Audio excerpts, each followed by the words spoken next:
Baik, para mahasiswa yang saya banggakan, Assalamualaikum warahmatullahi wabarakatuh. Kita lanjutkan dengan kuliah modul kelima ini. Saya akan mencoba sedikit menunjukkan salah satu dari teori pembakaran di permukaan karbon. Di banyak teori sebenarnya, tapi ada salah satu yang cukup menarik untuk disampaikan. Karena katakanlah ini jadi ini arang atau karbon gitu ya. Kayak kalau arang ini memang tidak 100% karbon, biasanya ada abunya juga. Tapi ini kita anggap 100% karbon lah gitu ya.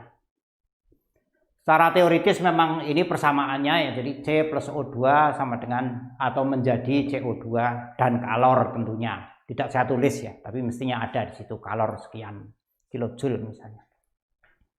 Nah, kalau digambarkan ya begini, ini ada C bongkahan karbon, kemudian ada oksigen yang sampai ke permukaan dengan berdifusi. Sudah kita bahas di modul keempat. Lalu C dan O2 bereaksi sehingga menjadi CO2.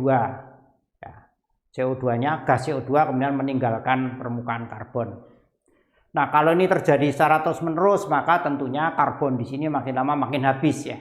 Masanya makin sedikit karena berubah menjadi CO2. Demikian juga oksigen juga dialirkan ke sini, tapi kembalinya berupa CO2.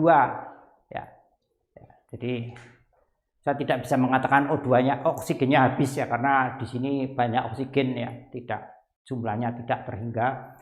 Tapi yang bisa dikatakan habis adalah karbonnya, misalnya, karena C-nya lalu berubah menjadi CO2. Baik, saya katakan ada satu teori yang menarik terkait pembakaran ini, yaitu bahwa ternyata reaksinya tidak sesederhana ini. Ini sederhana sekali ya. Kenyataannya tidaklah seperti itu ya. Dan itu kelihatan kalau kita memperbesar atau kita melihat secara mikroskopis ya. Kita secara mikroskopis apa yang terjadi di permukaan sini. Jadi ternyata kalau kita mau melihat secara teliti, secara mikroskopis apa yang terjadi di permukaan, maka yang terjadi adalah betul bahwa ada oksigen yang menuju ke permukaan. Betul, harus ada. Ya. Betul juga bahwa dihasilkan CO2. Ya, betul, memang.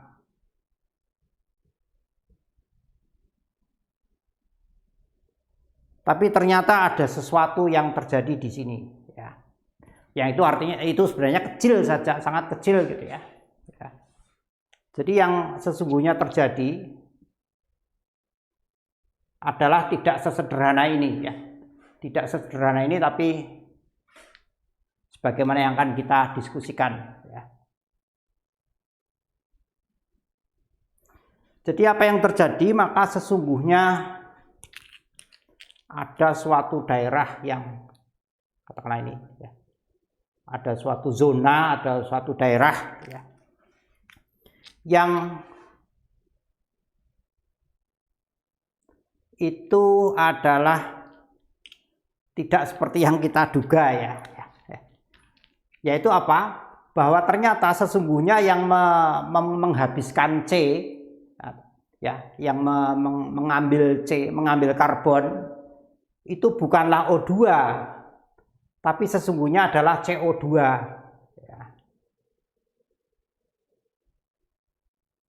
Nah, ini sesuatu yang memang ya relatif baru ya, untuk kita mungkin baru ya. Jadi sesungguhnya yang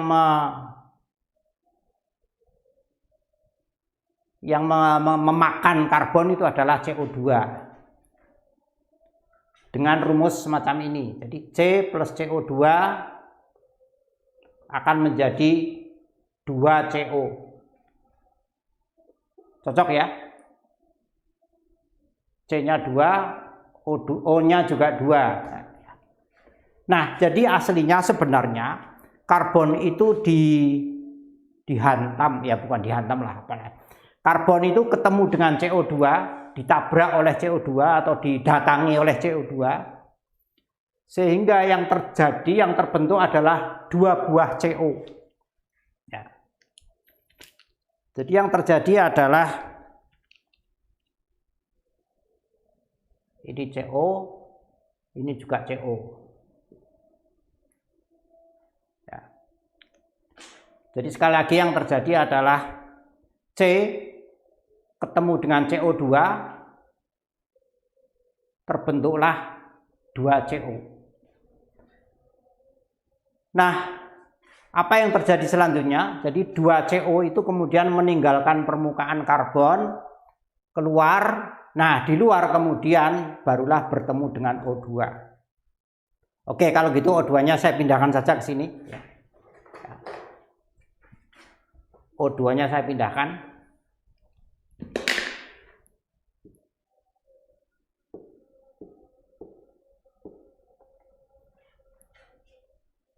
Nah, apa yang dilakukan oleh O2 begitu ketemu CO, maka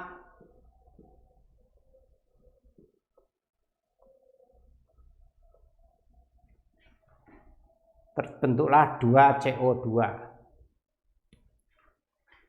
Nah, ini 2 ini ya. 2 ya. 2 CO plus O2 terbentuklah 2 CO2. Betul ya? Ini C-nya ada 2, O-nya ada 4. Ya, betul ya. Jadi yang terjadi di sini adalah ya. Jadi di daerah yang diberi warna merah ini ya, di mana 2 CO ketemu dengan O2, terbentuklah 2 CO2. Ya. Maka 2 CO2 itu nah di sini ya. Di sini ya. 2 CO2, maka 2 CO2 itu adalah yang satu ini keluar, yang satu ini. Ya. Ya. Jadi cocok ya. Jadi CO2-nya itu terbentuk di lapisan luar, tidak di permukaan. Yang satu keluar, jadilah ini yang secara teoritis ya. Tapi yang satu masuk menghantam permukaan karbon untuk menghasilkan 2 CO. 2 CO ketemu O2 menghasilkan 2 CO2 dan seterusnya dan seterusnya. Inilah yang terjadi ya, ada teori pembakaran yang semacam itu. Nah, sehingga maksudnya di sini adalah bahwa O2 itu tidak langsung bereaksi dengan C, karena itu katanya lebih sulit, lebih lama. O2 itu bereaksi dengan sesama gas ya. Gas bereaksi dengan gas itu cepat sekali ya. Karena fasenya sama. Beda dengan kalau O2 bereaksi dengan C, ini fasenya gas, ini fasenya padat, itu lama ya. Nah, ini ya, gas CO ketemu dengan gas O2, reaksinya cepat sekali. Menghasilkan 2 CO2. CO2 rupanya CO2 itu lebih mudah mengambil C dibanding O2 gitu ya. Ya, menghasilkan ya. Jadi inilah yang terjadi kurang lebih ya. Jadi ada teori yang agak berbeda, yang tidak sesederhana ini ya. Ada tahapnya, ada fase-fasenya, yang tapi intinya sama. Jadi outputnya secara global itu sama. Pokoknya ini ada O2 masuk, ada CO2 keluar, sementara C-nya berkurang. Meskipun sebenarnya berkurangnya itu bukan karena ketemu O2, tapi C yang ini sebenarnya berkurangnya karena ketemu CO2. Saya kira itu sudah cukup ya untuk sedikit penjelasan mengenai ada teori yang menjelaskan reaksi pembakaran yang agak berbeda, yang tidak terlalu sederhana seperti yang ini. Saya kira cukup ya, mudah-mudahan ada manfaatnya. Wassalamualaikum warahmatullahi wabarakatuh.